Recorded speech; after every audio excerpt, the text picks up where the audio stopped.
Welcome to Film Talk Weekly Radio. This is your guest host, Castle Cersei, with the Santa Fe International Film Festival. Coming up this week, October 15th through 20th, 6 days. And today we have filmmaker Robb Moss with us. Hi, Robb. Hi, Joining us from California.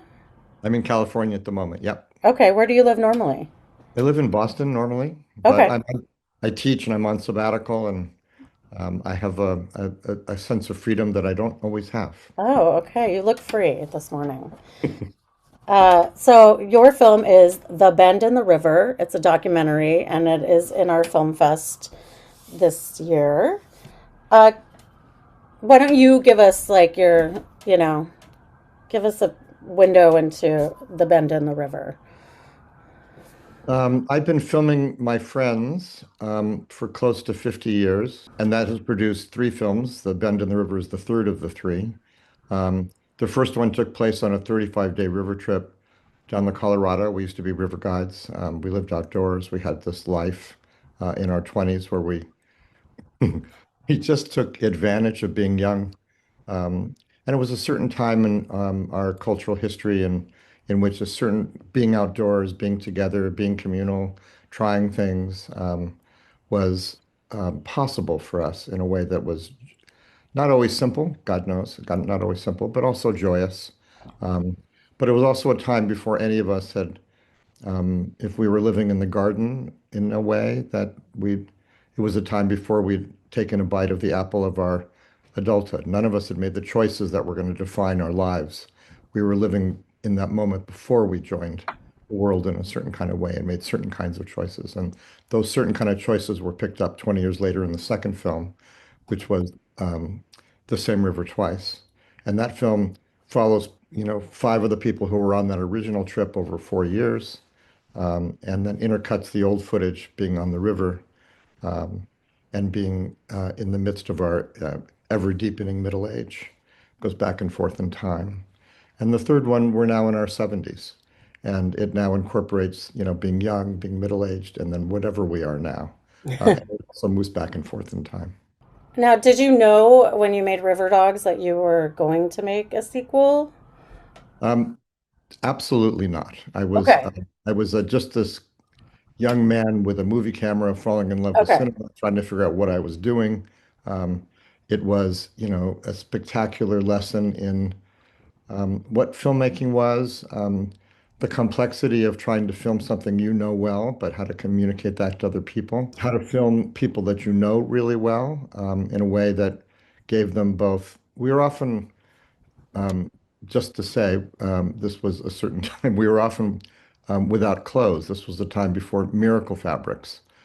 So, our choices were like wet wool Yeah. to stay warm, or take off the wet wool, which we often did. And over the many years that we ran rivers together, they became more and more clothing optional. We dressed ourselves then in our 20s like we would later dress our toddlers. Tops, no pants, shoes, no tops, whatever. Just whatever seemed functional at the moment, if modesty was not actually part of the equation. Right. So I found some clips and trailers online. As I was doing research for this, I was hoping I could watch one or two of the past movies, River Dogs or The Same River Twice, but I couldn't really find them. Yes. River Dogs was a film that wasn't really seen. It has become more seen over time. The Same River Twice had a really wonderful big life. It's a it's a film about my friends, so it doesn't have the sort of like the big issue connected to it. But on the other hand, it has a kind of intimacy connected to it and friendships over time, and then lives being lived over time. In a way, it has a kind of novelistic aspiration to describe something that's evolving and evolving. And in documentary, you have to put in the years to get time passed. For time to actually pass in a documentary, Sure. you have to spend those years to do it. And it's like so hard to do that. I mean, who can do that? I mean, partly I'm able to do that because I teach, and that means that I had a way to make a living, have a way to make a living, had a way to have a family, had a way to have children. Um, that didn't depend on my filmmaking, even though my job teaching depended on my filmmaking, Hmm. not financially exactly. So it gave me a certain kind of freedom that I hope to take advantage by making films that allowed time to pass and to see what happens in a nonfiction film when lots of time can pass. And then time itself can be something that you're filming. Right. So, But let me finish the thought, sorry, because you started somewhere, yeah, which yeah. is that um, that the Same River Twice had a large life and was on Netflix and was shown in movie theaters and had, in a way, a lovely and surprising run. It played 4 months in Santa Fe when it came out, and which was a long time, especially for the people Yes. in the film who were who were in Santa Fe. Uh-huh. Um, but the point is, at this point, while this film was being made, we pulled the other films um, because there might be some way in which the three films together make its own kind of package. So we've Right. taken Okay. in terms of not being able to find it, it's because we've pulled it. The strategy. Okay, that's what I was thinking. Let's see. So, who lives in Santa Fe? Danny Silver lives in Okay. Santa Fe. Danny Are is you somebody. are you going to be in Santa Fe? Oh yeah, Oh, great. oh Okay. yeah, absolutely. Wouldn't miss it. And Okay. And I assume you're and doing I love Santa Fe. And right. after the first trip in 1978, we all went to Santa Fe just to kind of cool out and have a life, and we had friends there, and it was and continues to be a certain kind of Mecca. It's just a beautiful place to go. That's magical. I love the fact that it's showing there, and I'm flying a long way in a very complicated way to make it happen because I really want to be there. Yes. So And Danny Silver. So Danny, I grew okay. up with Danny. Danny, I've known Danny since I was 12 years old, maybe. Um, we went to the same junior high school, and college. We went to Berkeley together in the 60s, 68 to 72. I don't know that we actually graduated at the same time, but we went there, we started at the same time. And she's a good friend and a wonderful person. And the other thing about making a film that involves your friends is when you go filming, you're filming your friends. So it was like a great opportunity. I think friendship is one of the great undervalued qualities of life. It's there, it's important, but it's really important. And if you have friends over the course of your life, you share something deep, and that all the things that have happened to you, the things that are funny or horrible, all those things are like embedded in the relationship over many, many years. I know what they look like when they're 15. I know what they look like when they're 25. I'm now 75. So I don't know. It was an opportunity to witness our aging. It was a way for me to see my own aging through them. It was a way for me to grow old with them, in a way to enlarge that circle of people that you carry with you over the course of your life. You do that with your family, and you do it with some friends. And in our case, we had a kind of group that was tight, and running rivers made it possible to kind of continue that over many years because we ran rivers, continued to run rivers, since we were in our mid-20s till now. And you're still friends with everybody in the Yeah. group. Oh, yeah. Oh, yeah. Yes. And you say run rivers. Yeah, I mean, in different configurations, me less than anybody because I live on the West Coast and the East Coast. I don't even know where I am. I live on the East Me Coast. neither. Um, and the rivers that we like to run are like they flow out of a newer geology. So the mountains are higher, the runs are longer. There's more water coming out of the mountains, at least there used to be. So we still run rivers. People, every year, get permits and, run the main fork of the Salmon or the Rogue River. And in the bend in the river, we did the last week of the Colorado, the last week. It's not the week, it's the last 50 or 70 miles. For a week, we were on the river at the bottom end of the Colorado River. So that river trip appears in the film. The Rogue River appears in the film. The main fork of the Salmon appears in the film. It's not like it's featured exactly. It's just that Mhm. it's ongoing truth of our lives that we loved rivers and still do. And you've probably, in addition to you all changing, the rivers have changed, you mentioned. So you've seen, No, I mean the Colorado, it's like it mirrored us in this way that I felt incredibly fortunate to experience the Colorado when it was, just mind-thumpingly powerful. And that power was You could hear it, when you slept, you felt it when you were on the river. Personal documentary, you would describe it as, correctly? Sure. Yes. And from what I've heard in my research on you, you are one of the pioneers of personal documentary. Going back, so the person I talked to was Eileen O'Brien, who she interviewed you many years ago when The Same River Twice came out. And she wasn't even sure what festival, but she described you as one of the pioneers of personal documentary, along with Lucia Small, who she knew very well, Ed Pincus, Martin Scorsese, like a part of East Coast, uh, like the pioneers of personal documentary. Like, can you describe, do you feel that way? And can you describe some of your colleagues in that? Sure.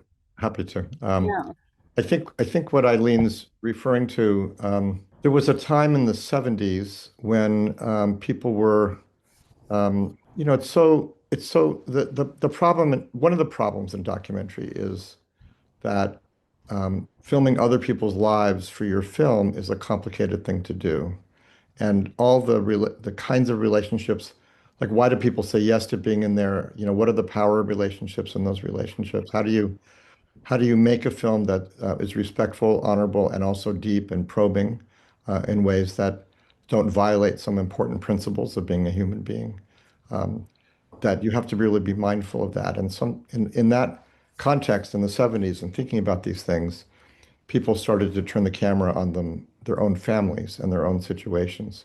I think the thought being that if you can't claim the experience of other people, at least you can claim your own experience and the experience of those around you. Not that that changes all that much, because then you're still filming your family and still filming sure, your friends, and that has the same risks and difficulties that filming other people do, but it's in a different valence, and there's a way in which that can be discussed more, and it's more interactive so there just was a movement afoot then. And I went to graduate school at MIT where Ed Pincus was teaching, who was the pioneer of this new era. I mean, it's not that personal films weren't made before the 70s, they were, but there was a kind of groundswell. And also the film technology had gotten to a point where you could sort of you yourself could shoot and take sound at the same time. We sure. now call that video, but Yeah, in but in film, it was like holding the camera, holding the tape recorder, holding the microphone. It was this kind of very elaborate, rather insane dance and choreography to try right. to film that way. But there was a way to learn that, and through that style, personal films could be made where the world would come through the camera, and the filmmaker was present as opposed to filming in the third person. You're filming in the first person, and that first personness kind of lends the whole an intimate membrane that the world passes through to get onto the screen, and that we were experimenting with that. And at MIT, Ed had been making this 5-year personal diary called Diaries, a difficult and important film, really wonderful, really difficult. And we were his students, and that included Ross McElwee, who in a way is the person who really made this extraordinary leap in what a personal documentary can be, that were funny and probing. And he figured out something very special about how to do that insane filming apparatus thing, still stay a human being while he was doing it, have people in his ambit, in his orbit that he was filming relate to him, even as the camera was incredibly obtrusive and ridiculous and insanely, there, um, that the personalness could bypass the insanity of the there, and turn it into something else, with beautiful writing and incredible sense of timing. And then he made himself his own character in his films in a way that seems incredibly simple, but is not. Um, he has a new film out, as I do. We taught at Harvard for many years together. We were in graduate school together. So we've had a kind of wonderful, complicated, beautiful parallel life around our friendship and also our filmmaking. What's his new film? It's called Remake, and it premiered at Venice. The Same River Twice premiered at Telluride. Um, Yes. So this is, I would say, the Western premiere other than Telluride. Once Telluride was done, Santa Fe is the next festival in the West that we're showing at. Great. And so you said there was this groundswell for creating personal documentaries. Was there an appetite for it in the was there an audience for this? I think for some of them, there are. It's like I was saying this the same river twice, had a life on theatrical screens, like in 70 cities across the United States. It was ridiculously 4 months in Santa Fe. Right. It was at Film Forum in New York. So, there was a certain kind of life for that. Ross's films are showed incredibly widely, I seen. think I think there is now, especially from an anthropological But, perspective, but, but but even then, there okay. was. I mean, not what's the truth here? The truth here is that there was a special place. I sat on juries in which people, when autobiographical work came up, would automatically go navel gazing. What are we doing? Why are we watching this? And I would Okay. think, the history of painting is full of people painting portraits of themselves. Sure. Uh, the memoir in literature, turning the craft on yourself, um, is a time-honored tradition in every single medium that's ever been out there. Yet for film, I think it has something to do with how popular film is. In other words, that it's owned by everybody. Everybody has experiences with film in the way they might not with painting or music or poetry. Um, Poetry draws a lot on people's personal experiences, and films can be poetic, and they can also be poetic and interesting and autobiographical. So I always found like if the film was really good, they went, well, that's the exception. Great, let's give that a prize. But when they first came on, it was like people folded their arms and went, show me. Uh, like, why is this overcoming my bias? Hmm. Show me why I should overcome my bias to honor this particular film. So what I'm saying is that there is an appetite for them. It can be a complicated thing. You have to overcome this idea like, why are you showing us this when there's so many other things in the world to see? Hmm. I think, there are a lot of other things in the world to see. And at this moment in particular, it's a really complicated time out there. And to be making a film that follows friends over 50 years at this moment, I think of as life affirming. It's not certainly not meant to say this is more important than anything else. It's not. Sure. But it's also a way of knowing the world. And that at this very complicated political moment, other ways of knowing the world are maybe an important contribution to just the fabric of this moment. That's not meant to replace anything and is not meant to say that this is more important. So if you were at MIT, people don't normally think of MIT and film together. Uh, what's that connection? I'm just seeing this whole connection of the education or academia and film, and then I start thinking about the Harvard study of adult development and your film and studying was there any inspiration there? Not obviously not when you filmed the first, River Dogs, but when you came back and started, I guess I haven't seen the film, but comparing, the subjects in River Dogs to,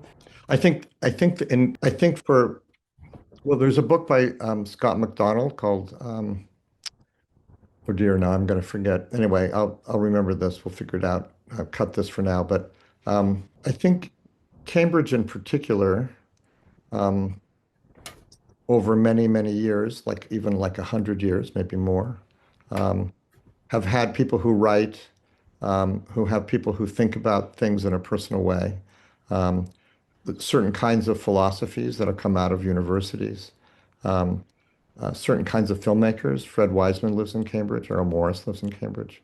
Um, and the academy itself um, created a moment at MIT where they hired Ricky Leacock, who was this very famous um, filmmaker, cinematographer, who was connected to the history of film in very important ways.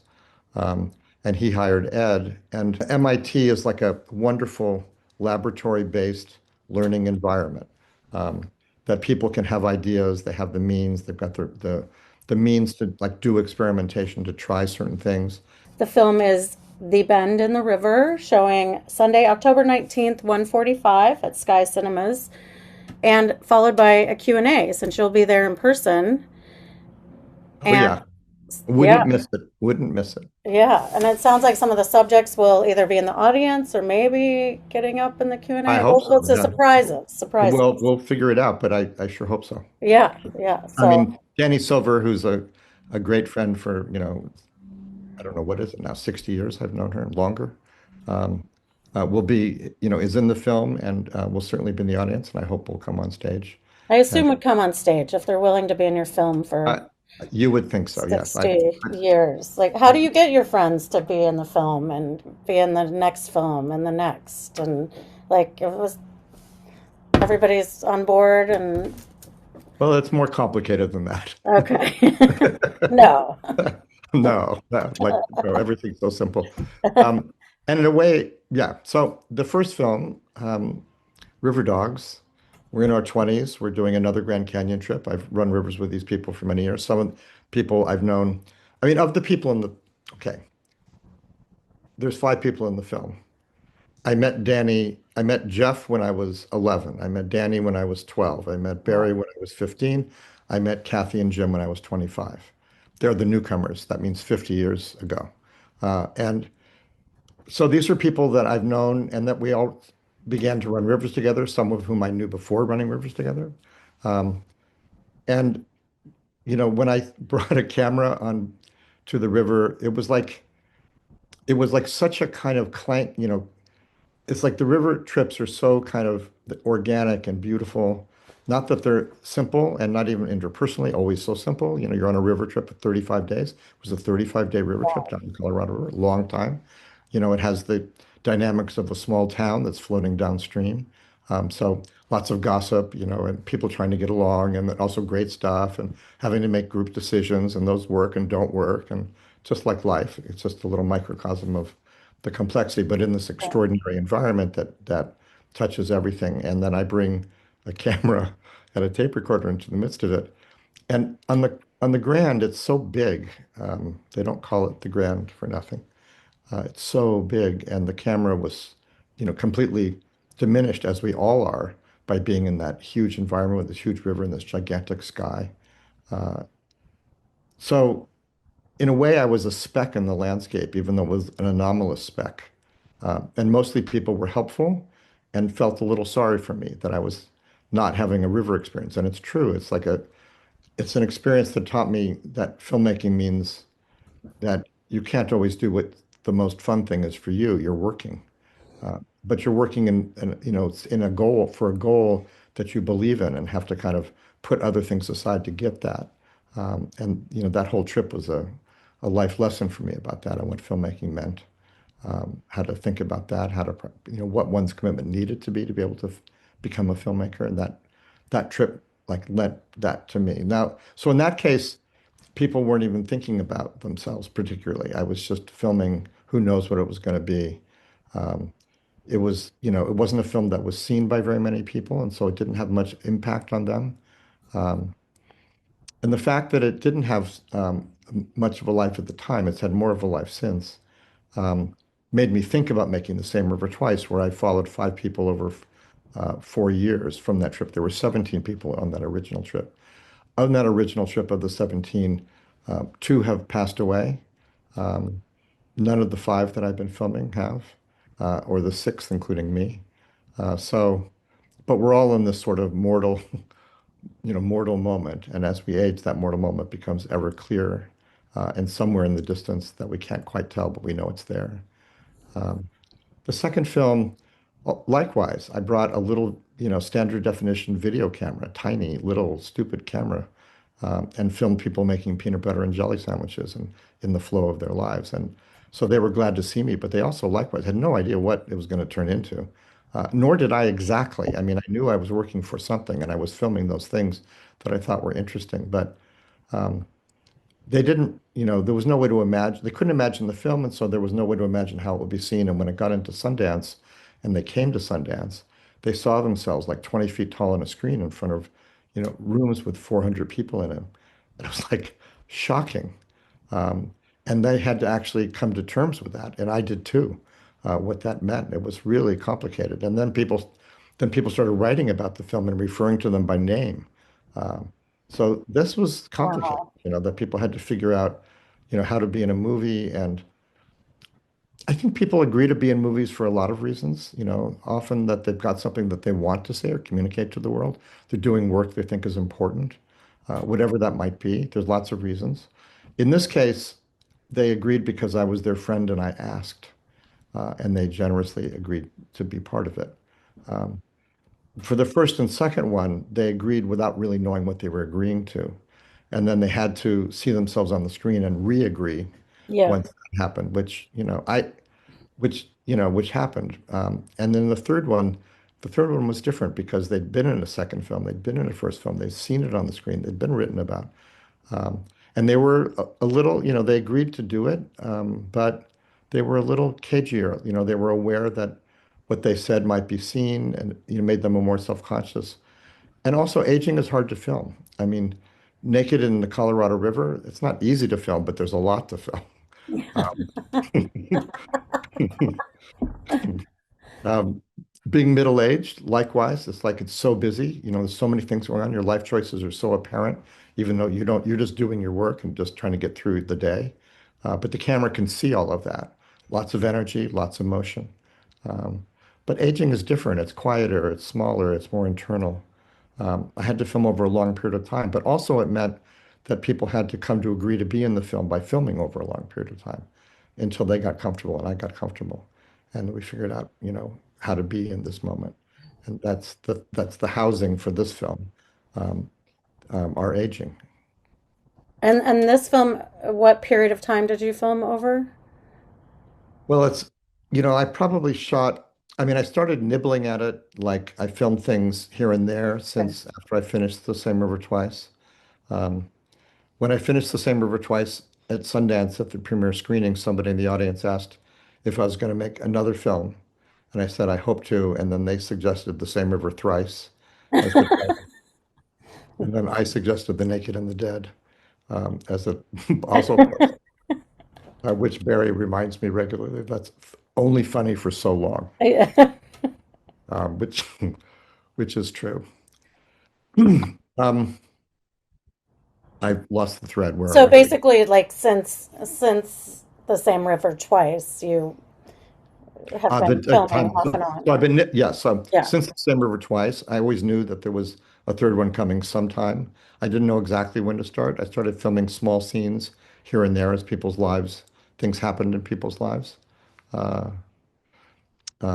Jeff Golden uh, is a public servant, somebody who's like run for office, who's like done radio shows and TV shows. Uh, and he had run for office, and I filmed one of his campaigns to be a state senator and a county supervisor. He just had done lots of interesting things, so I sort of just trying to keep up with those things. But I didn't start filming in any kind of way, and slowly starting in around 2016. Okay. Um, I also like didn't know what aging meant. I'm the same age. I'm in the current. I can't see the motion. I started earlier than I think I needed to. Um, and I didn't start feeling my age until I was around 70, which was 4 years later which was in 2020. Um, and then I still kept filming and then could film more deliberately over time as I started to get a feeling for what that might mean. But I would say there was really, if you consolidated, it was probably 6 years of filming off and on.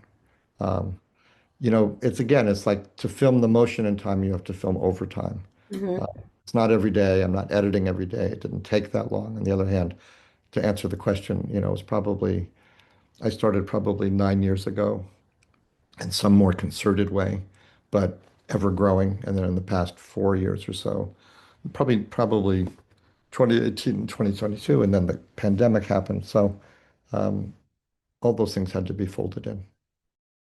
And we're back. This is Castle with the Santa Fe International Film Festival coming up on October 15th through 20th this week. 6 days of films, parties, panel discussions, Q&As with Robb Moss, who's here with us right now. The film is The Bend in the River, showing Sunday, October 19th, 1:45 at Sky Cinemas, and followed by a Q&A since you'll be there in person. Oh And yeah, yeah, wouldn't miss it. Wouldn't miss it. and so this film is going to have footage from the last two films also. Yes. And I read something, maybe it was a review or something, that it's kind of the study of a life lived or a story of a life lived. Thought that was really interesting. And, the more aging and mortality is something a lot of people don't want to deal with, including me thinking about. So I think it's really brave to kind of address this or investigate this topic Yeah. But also, for all of you involved. I agree. I agree. And I think letting me film people's aging, their own aging, is an enormous act of generosity and trust. Hmm.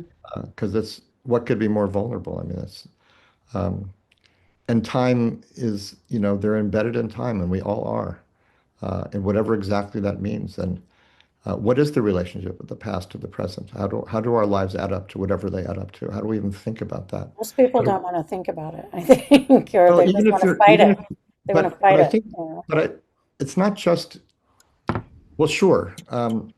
If the topic is mortality, but I don't think in any given moment the topic of mortality, if it draws close to you, it's because something's happened that makes you see it. Hmm. If you're still in the flow of it, you're still in that growing sense of mortality is present. But it's not like that's the conversation. It's not like every conversation, every moment in the film is talking about mortality. It's not. Sure, sure. Yeah. So it's in a way the accrual of time suggests mortality Hmm. without saying it. And then there's times in which you do say it and you do talk about it, or you experience it in the film. It's something.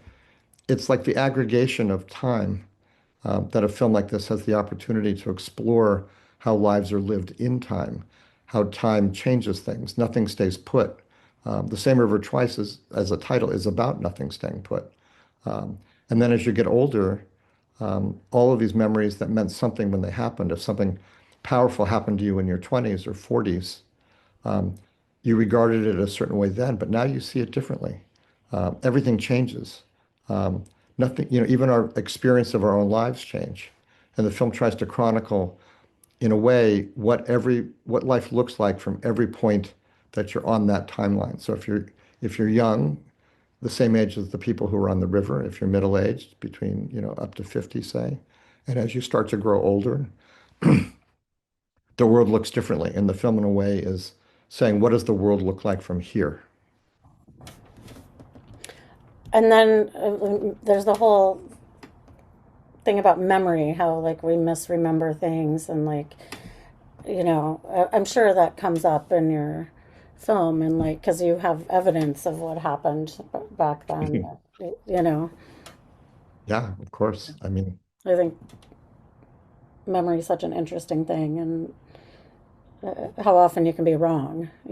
yes, I Yeah. think getting things wrong, but also just having your ideas change. So you had an idea of what something meant, and then you no longer think that's what it meant. You think Hmm. something else, or it's Right. turned into something else. Right. It's transformed. Um, Memory is not a fixed thing, and even misremembering can sometimes be a revelation about what your experience was. Hmm. Maybe that's what's important about it, is you thought this happened and it didn't happen the way you Sure. thought. And that said something about your state of mind then or now. And that's what's interesting about it. The facts may be less interesting, but the experience of it may be more interesting. And that's something film can see. Um, it's not just a fact machine. It's something more transportive. Sure. Uh, Tell me about some of the other people that worked on the film, because I know it wasn't. Maybe it was just you with the camera, in River It was Dogs. just in all the films, it's just me with a camera. Okay, I'm taking but sound. I'm doing everything myself. I couldn't go into people's lives with a crew. I right, mean, what would that yeah, have produced? yeah, that would be Pretend we're all not here. that would be reality TV probably. That would be Yeah, reality yeah, TV. Thank yeah, you. Yes, right. yeah. Exactly. Um, but I'd never worked with as big a crew as in this film. It had a scale that I couldn't really manage on my own. Um, so, you know, Lisa Remington and Kristen Feely are the producers, hugely helpful in sort of shepherding and making sure things are going and creating a world in which I can work and think about stuff. And I'd never really had producers ever. So I had to figure out how to do that and also what was wonderful about that. And they were wonderful. Um, Jeff Momberg's the editor. And Jeff and I met at the Sundance Documentary Labs, which was this extraordinary experience that I've had in my life where I got to spend a week with these great filmmakers working on their films. But there was a group of advisors, of editors and directors. And Jeff was there, I think, both as an editor and as a director. Um, but he'd seen little bits and pieces when we advisors showed our work to the group, and has been somebody that I talked to over time. And it just worked out that he was free and that we were just moving into a certain stage of the film, and had the incredible opportunity of working with this extraordinary person and editor and filmmaker, Jeff, and to really think about time to try to look for that footage to find something that makes sense. And he had such a great feeling for it, um, and was really instrumental in the shape of the thing, and getting to know it. And that was an The exceptional. storytelling and the editing is really a lot the most important part of documentary, you know. Yes, I think that's true. Yes.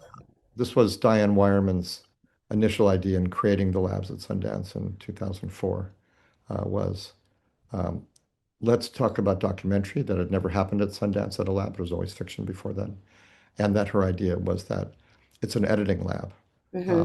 Who was there? I'd edited my own films for about half of my career, so I had a feeling for that. But I was there as a director, and the editors, the people who edit for a living, the people who that was that knew how to do, were so amazing and it was so great for me to meet. And it was wonderful to be part of a lab in which the director was not the star, the Hmm. editor was the star. Yeah, yeah, right. It was great. Yeah. So much I could learn from that, and to participate in that. And then I got to know all these people, and another community got created because of those labs. And Jeff was part of that. Great. So that's the whole team over the years, and you've talked about all the subjects. The other person I want to thank is Davia Nelson, who's uh, a radio producer, a storyteller, the woman I'm with, who over the years has just offered extraordinary support and insight. Um, and so I'm just giving a shout out to Davia. Awesome. Will she be in Santa Fe? She'll be in Santa Fe. Great, great. So the film, once again, is The Bend in the River. It shows Sunday, October 19th at Sky Cinemas at 1:45, followed by a Q&A with Rob. And we're just really excited. And, we only have one day, one time to see it, but maybe after that it'll show another 4 months in Santa Fe. We can hope. Yeah, it seems to have like, pretty good fan base. So, and yeah, thanks for joining us. This has been Film Talk Weekly Radio. I'm your guest host, Castle, with the Santa Fe International Film Festival. Coming up this Wednesday is opening night, October 15th, and we go through the 20th. Rob's films on the 19th. We'll see you soon. See you soon. It's been a pleasure talking to you. Yeah, you too.